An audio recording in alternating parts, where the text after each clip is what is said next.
You're on.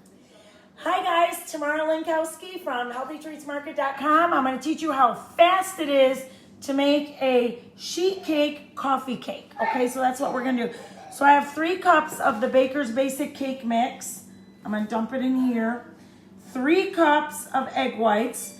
So you just do the same amount of egg whites as you do the the mix, okay? And then you half the amount of the plain non-fat Greek yogurt. So this is 1.5 cups of plain non-fat Greek yogurt, okay?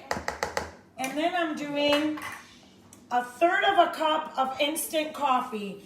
If you guys are like me, caffeine is like not good for my heart and stuff like that. So I'm doing decaf in here. So I'm just gonna mix this up.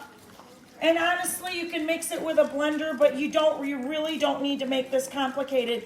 One thing I'm going to tell you guys about these mixes, they take longer to bake than a regular cake, okay?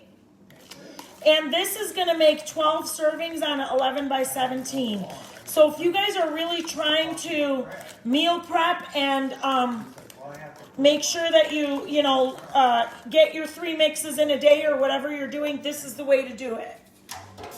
We're going to spray this pan. See how long it took me? It's 12 servings. But now I'm going to bake it at 350, and I will let you know how long it takes to bake at 350. But we're just going to pour this in here. And some of it didn't mix. I'm going to fix that. Don't freak out about that. It's really no big deal. The main thing is that you're getting all these superfood ingredients inside of you. Okay, guys, do not use 4 cups. It will overflow. And this is too much probably for even a 9 by 13. You might want to do just 2 cups instead of 3 cups. Okay? And we're going to bake this, and we will be back, okay? We'll be back when this is done. I'll tell you how long I put it in for. You can just do a toothpick test if you want, because every oven is different. But I'm baking it at 350, and it's probably going to need about 45 minutes to bake, okay? So I'll come back live, and I'll let you guys know how long it took. Okay, I don't know if it stopped.